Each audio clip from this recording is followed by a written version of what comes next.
Hello, I'm Mark Siegrist sitting in for Dan Jones. This week on Interchange, is Milwaukee a streetcar kind of town? Governor Walker lets his money do the talking. What does the debt ceiling have to do with Wisconsin? And Rick Horowitz takes on the Tea Party. But first, let's welcome members of our panel. Joel McNally, of course, a Milwaukee-based newspaper columnist. Kevin Fischer is a veteran broadcaster, writer, and frequent host on News Talk 1130 WISN. Denise Callaway is coordinator of business and community partnerships for Milwaukee Public Schools. And Gerard Randall is a consultant and local job creation expert. The big vote is Tuesday. That's when the Milwaukee Common Council is scheduled to take up the $64.6 million urban streetcar initiative. Federal money has already been set aside to fund most of it. The tracks would initially run about 2 miles in length through downtown Milwaukee. The concept, of course, has been debated in the community for years.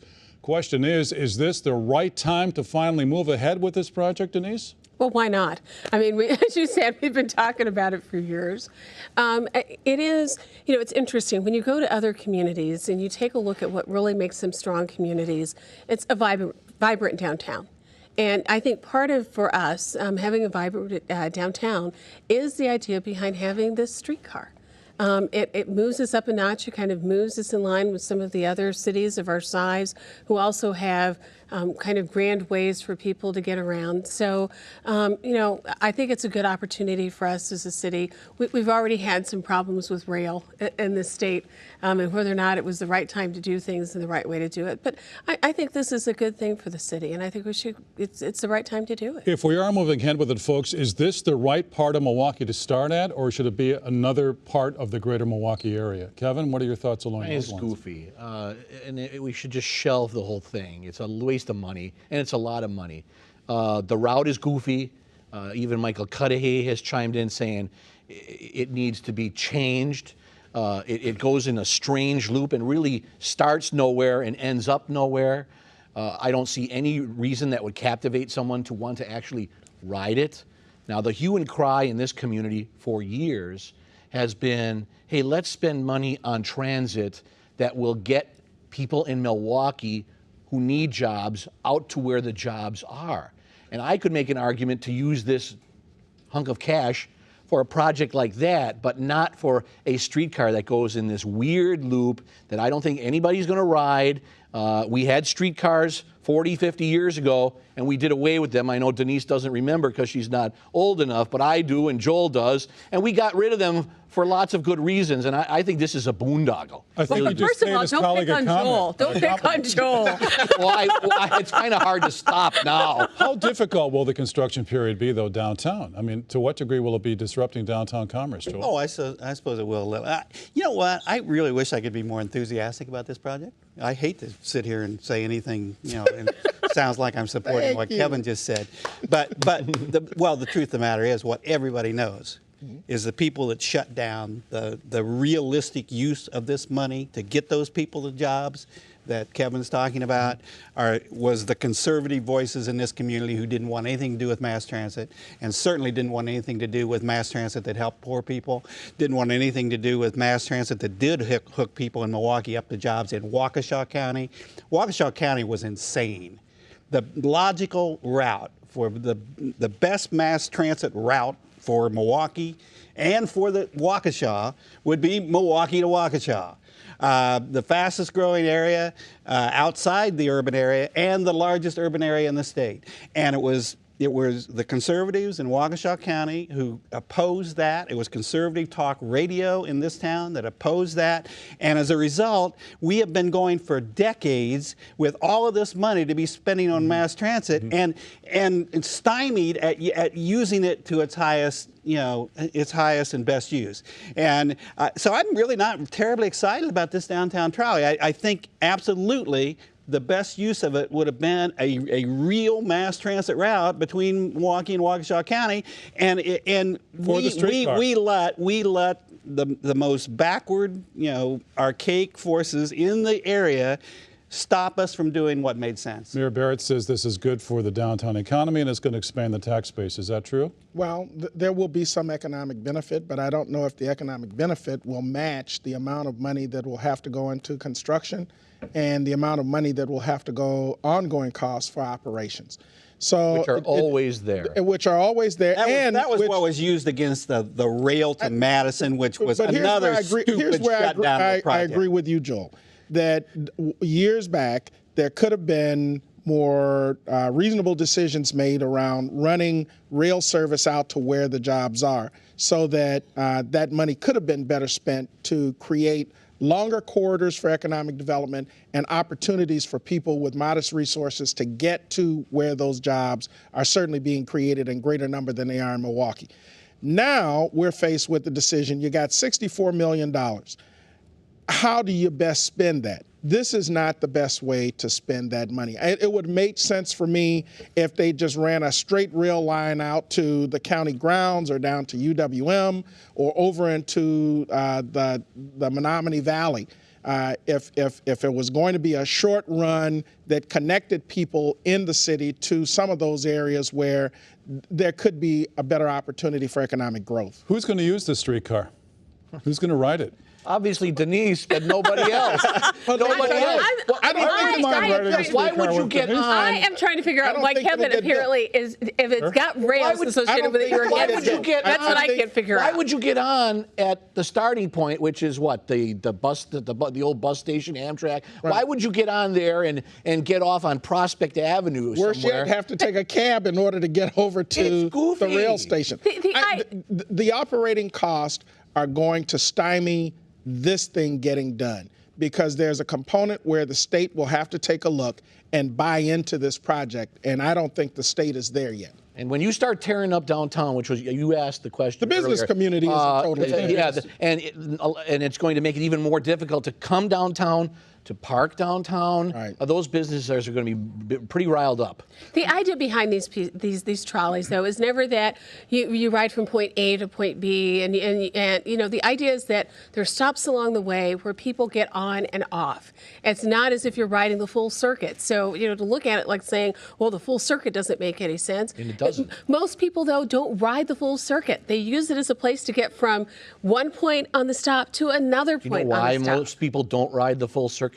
Because most people don't ride them. Right. There is no raw data or study that shows that people will ride this thing. Is there a fresh or new idea, Kevin, that you actually do like? You know, you didn't like the train. I like you don't ideas like that make sense and don't waste money. we don't know that this is going to waste money. $65 million bucks is a lot of money. If this had Crazy. It run is. We know it's gonna along waste King money. Drive and connected even as far down as Locust, so that some of the folk who live in That's a some of good the point. faster growing quarters of the city could have the opportunity to come back in and access downtown it's jobs. very especially- isolated. It's limited Time to Warner the Cable, downtown area. Manpower, all Is this those going to be brought developments up on along the King. council floor Tuesday? Maybe, Well, but it might. looks like they're hell bent on passing this. The price tag, the operating cost, the fact that few people ride. It doesn't seem to matter to these all economic You know, this is development what I don't- connected to This this. is what I don't understand.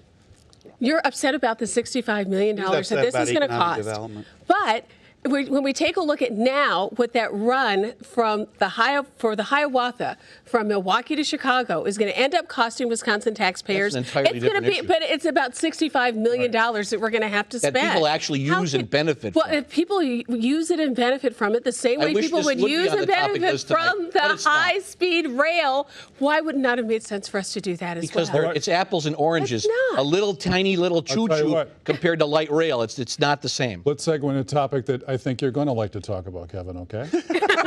Oh, no. Really? Kevin happy. Governor Scott Walker must be thinking, bring it on. The governor has been busy lately raising big bucks for his political future.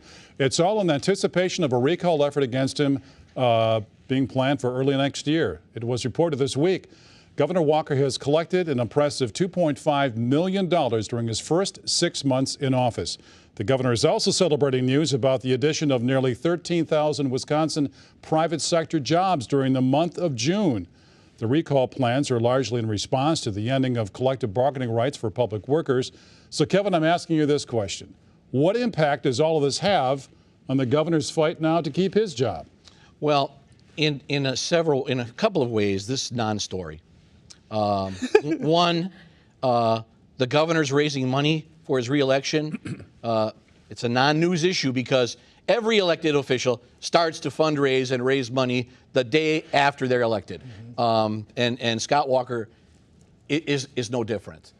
And two, you do have the recall. You do have that dynamic. Right. If there is going to be this massive effort to recall the governor, then the governor has to have some money in the war chest. But it's a lot. It's a lot. So what does that tell you? It tells you that he's got great support, and he had a very good week. This news that, my goodness gracious, the state, as compared to the rest of the country, is actually enjoying job growth. When the rest of the country is not doing so well, here the state is creating jobs. He said he was going to do that. He's well on his way, according to the Department of Workforce Development. He's well on his way to keeping his goal of creating 250,000 jobs by the end of his first term. So this is good news. The fact that he's raising money, though, that's not page one. I mean, every elected official in this country right now is thinking about being reelected and raising money so that they can be reelected. What does this all mean to his fight to keep his job? I don't think it helps it that much, and I'll tell you why. It is absolutely no surprise that Scott Walker has raised an enormous amount of money. People like him. No, it's not certainly everything. People liking him. We just had a poll come out said 59% of the state opposes what he's doing.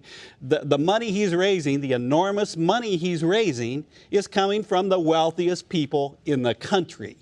We know the Koch brothers. We know many of the billionaires and millionaires who are putting money into Scott Walker's reelection. They have nothing to do with Wisconsin. But believe me, he is the governor. He is the governor for, of course, he's the governor for the millionaires and billionaires. And I'm not a millionaire, Joel. I'm not a millionaire. You're right, you're not. Nope. And it doesn't make any sense for you to support him, as a matter of fact. It actually makes a lot of But sense. the truth of the matter is, he passed in a matter of months $2.6 billion in tax breaks for the wealthiest people in Wisconsin and for major corporations. So of course they're going to, be putting money into to his coffers. But I don't think that helps him fight off the recalls, because I think it is because he is representing those people and not the people of Wisconsin that he's going to be recalled. The interesting thing about his coming to Milwaukee to announce that in June we created more jobs here. He claims we created half of the jobs that were created in the United States of America here in Wisconsin. Do you dispute the numbers? Yes, I do, and so does the U.S. Labor Department. You don't believe the 13,000 They will jobs? tell you that Texas and other states have created many more jobs than Wisconsin. But let me tell you the interesting thing about that announcement. It came about a month in which the unemployment rate actually went up in Wisconsin. It didn't go down. So he's claiming, jobs galore here during a month when the unemployment rate went up. And the reason why the unemployment rate went up was that at the same time the private sector was creating jobs, the government of the state of Wisconsin was forcing public workers to be laid off. Thousands of public workers lost their jobs at the same time the private sector was creating jobs. Are those numbers inflated? No. Do you believe it? They're the same numbers that everyone around the country relies upon, and the Bureau of Labor Statistics, where the numbers come from. That's so. Well, they may have denied some aspects of it, but the real point of it is that these are statistics that are released by them, and they're the ones that all state governments rely on. The governor has inoculated himself to some degree against those who might be considering organizing recall efforts against him. I don't doubt that that's going to happen. I do think that by the time January, February rolls around, some of those efforts will be a lot more tepid than perhaps what they are now.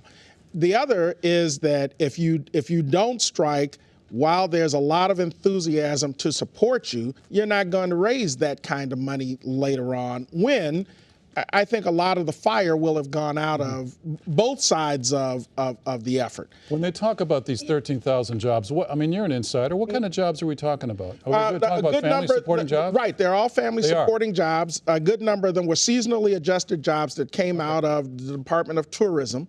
They will look but minimum wage. No, tourism they're jobs. family-supporting jobs. They're full-time. Yes, they are. They're full-time jobs. They support families, and they are jobs that, when seasonally adjusted, came from industries around the state. For example, down in the Lake Geneva area, there was a resort that reopened, about 200 jobs there. So when you start to look across the state at these jobs that have started either to come online or they're new jobs, whether it's a sprinkling here or a large block of jobs there, the reality is they are new jobs, 12,000 plus in number. I think we can say they're new jobs. I hate to disagree with Gerard, but I will just say that all of them were family supporting jobs. I think surely some of them were, but some of them we know were jobs in the service sector, and those do not tend to be family supporting jobs, and they don't have benefits. So, we have new jobs in Wisconsin. That's great. That's wonderful. But we also have a lot of people who've been laid off in the public sector as well. So what that wash begins to look like, I think, is what most people are really interested in seeing. We talk about the fact that perhaps there were 13,000 jobs that were created here, but I think when you talk to people, finding people who know somebody who got one of those jobs is a little bit difficult to do. But I think that the idea that this money is being raised, yes, people do this all the time, but I do think that there is part of this that is being done in order to help prepare the governor for what I think is going to be a recall election. I disagree with Gerard in thinking that people are going to temper their enthusiasm for this. I just don't see that happening. I think that the recalls are really going to help build that level of enthusiasm as those people who would like to recall the governor are able to find that they're able to defeat some Republicans, and I think they will defeat I some. disagree, and here's why. Let me finish, please. You had your chance. No, I didn't. I'm the last one to speak. It's only a half-hour show, Denise. I know, and if you quit interrupting me, well, I'll be able to speak. I gave you a pretty long time, but I want a shot to respond to this. I think that one of the things that will happen is there is that building of enthusiasm, and I do think that effort is going to move forward. Now, whether or not it's successful is a whole different thing, but I do think there's going to be that effort to go ahead and move. Keep in mind that the recall, and I'll be brief, unlike my colleague. Keep in mind that the recall will come in January. 30 seconds. Okay, in January. Right. They'll have to get a lot of signatures in a short amount of time. In January, that's after September, when schools reopen and people will go back to school and see that the schools have not gone to hell in a handbasket, that there are teachers, that there are classrooms, that everything's hunky-dory. And in December, when people get their property tax bills, and they are going to be lower because of the state budget passed by this governor and Republican legislature. Mayoral election, county executive election for all of the common council members and county board of supervisors, those elections at the same time, those primaries, will outshadow any recall. I do give Scott Walker credit for the tourism jobs of all the people who went to Madison to protest. And yes, this is the Scott Walker theme show tonight, folks. The administration keeping a close eye on the financial crisis in Washington. That's because it could ultimately affect the flow of federal dollars in Wisconsin. Everything from health care to social services, education, transportation, all apparently at risk. President Obama and congressional leaders are busy focusing on at least a temporary fix of the nation's deficit and debt problem. It all has a bearing, of course, on Uncle Sam's ability to borrow, pay his bills, and avoid default. So, Joe, I'm asking you this question. What's your biggest concern about the potential impact of this on Wisconsin itself? The same as the potential impact on the entire country. This country goes into default. Everything is a disaster. There's the chance of the economy going back into recession, that we are just barely getting out by our fingernails now. It is a sign of the ignorance of a lot of people who have been elected into the House of Representatives with the Tea Party support in 2010, that even the Republican leaders cannot control them. Mitch McConnell and John Boehner, a couple of human beings I have no use for, are looking like absolute princes. You were just a mean man tonight. You know that? It is amazing to me that there are people sitting there in Washington, D.C., who are elected to public office who say, we don't care if the country goes into default. We actually like the idea that the government could be wrecked. All we care about is dismantling Social Security and Medicare and doing and all the Paul Ryan things, Right. and we don't care if this country is wrecked. I mean, it's the old thing from Vietnam of we had to destroy the village in order to save it. They say we have to destroy America in order to stop socialism and stop Obama, and it's crazy. It's just craziness. I think the president today angered his very own party when he made overtures that he was thinking about a deal that would have included cuts to some of the entitlement programs without tax increases. Not without. So it's not Not just without those tax evil, increases. it's not that's not just those correct. evil, mean Republicans that you rip every week on this program. But here's the deal: you can't keep going into increasing your debt. And both parties are to blame for years and years and years of not doing anything about it. So we're in this pickle that we are in today. But you can't just keep increasing the debt because then you really wreck the economy. Your credit rating goes south. Right. And then Default is what sends the credit rating south. Everybody's interest rates go high. Yes. And now the economy is really screwed. They've got to decide, to take some serious measures because we just can't keep growing our debt over and over again and passing it off into the future. Well, I think let's put some facts on the table. And one of the facts is, both parties have Do you not guys been do that doing on the it show? forever. I know. This side of the room For does. some people, facts are a tricky thing. Yeah, well, that would be you, Denise, let you me and your tell bumper one stickers thing and that's 5-minute true. lectures. Let me tell you one thing that's absolutely true. And when we talk about deficits, the last time before President Obama, we had a Democrat in the White House. It was Bill Clinton. And when Bill Clinton finished his term as president, there was a surplus. Right. There was a surplus. So the deficits have grown over the years with Republicans. Let's put that on the table. who And they've led grown Congress in part. during that time? They've grown in part Come because on, Denise. we had a Republican president who decided we were going to have two wars and not fund those wars, except to fund them on the credit card. That's how we And to funded cut those two taxes wars. at the same time. Right. So cut to the chase. the Democrats reality are of it blameless is- here? No, I'm not saying Democrats Oh, are for blameless, heaven's but let's sake. go ahead and, if I had a nickel for every time you interrupted me, we could make a big dent in that deficit that we have When here I in the used to United work for States. Kevin, he was a very nice and reasonable I man. don't know what did you happened folks to do him. to Kevin? I don't know what happened to him.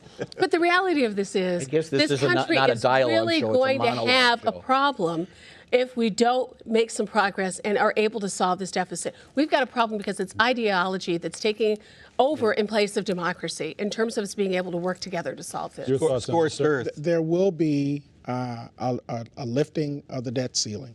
It's going to happen on a inevitable. timely basis. There's not going to be any default on our credit, and I do believe that the compromise that's reached is going to be one that certainly tacks us closer to reducing the amount of spending. There will be some tax increase in there, but I think what they're looking to do is to figure out how they can call it something other than a tax. The members of the Republican caucus that were Tea Party supported are the ones that are holding out for no tax increase, holding out for deeper cuts in spending. And why is that? Because ignorant. Because that's what they were elected on. They're keeping promises to their Because they people and signed- put them in they're office. keeping a promise to I Grover agree Norquist and the wholeheartedly. pledge that they signed. That's what they were elected on. That's what they're pushing hard for. they They're don't not care. going to go back to their. No, that's not true either. Because there's a substantial amount of evidence out there to show that it is a spending problem, not a tax problem. So the president will push for some type of accommodation that will generate more revenue. At the same time, I think you're going to see the members of Congress on the Republican side push for deeper cuts in spending, and it's going to be a win-win when all of this is said and done. Well, they say the deadline on this issue is August 2nd, so the clock keeps ticking down toward the doomsday scenario. The debt ceiling date is, and the whole issue here is rather complicated with lots of moving parts and one unmovable part. Our colleague Rick Horowitz has seen just about enough. Rick? Humor them, everyone says. Just humor them and let them get it out of their system, and then they'll come to their senses, and then you can deal with them. If only it were that easy. I'm talking Tea Party, the rank and file back home, and the folks they sent to Washington, the hardest of the hardliners in the debt ceiling battle. This week it was a little piece of theater called Cut, Cap, and Balance. It's going nowhere, total waste of time. They did it anyway. Let them take their symbolic vote, everyone says, and hold their symbolic news conference, and then we can finally get back to trying to keep the economy from imploding. That's what everyone says anyway. People keep thinking that once they've had their little fun, the Tea Partiers will accept half a loaf, or 3/4, or 9/10, and call it a deal. I'm not so sure. In fact, most of the recent evidence runs the other way. The brighter the spotlight, the more convinced these folks are that they deserve the attention, that their ideas merit serious consideration by serious people, that they're serious people instead of a featherweight sideshow of cranks and political climbers. Or is it impolite to mention that while they're still wearing their suicide belts? See, they've got their own loopy economic theories, except to them they're not just theories, they're certainties. So why waste time listening to economists, right? Expertise is overrated, right? They know what they know. So much for economics. But they've also got their own climate science, their own American history. Paul Revere, anyone? Slavery and the Civil War? They've even got their own electoral history. 2008 was a glitch. Barack Obama isn't really president. What's next? Their own geography? Their own gravity? And we've let them get away with it. That's right. Each time they've trotted out another baseless assertion, another assault on logic and common sense, people who should know better in both parties have shrugged it off. No big deal, everyone says. They don't really believe that, everyone says. They're just doing it for show. If we call them out, they won't vote for us. Don't worry, everyone says. They can't last. Just humor them. After all, how much damage can they do? Thanks, Rick. That does it for Interchange this week. Folks, it's been a pleasure. I wouldn't say pleasure. It's been interesting sitting in with you this past couple of weeks. No, you're good friends, and you all share one common trait, and that's integrity. Thank you so much. Thank you. Enjoy the rest of the weekend, folks.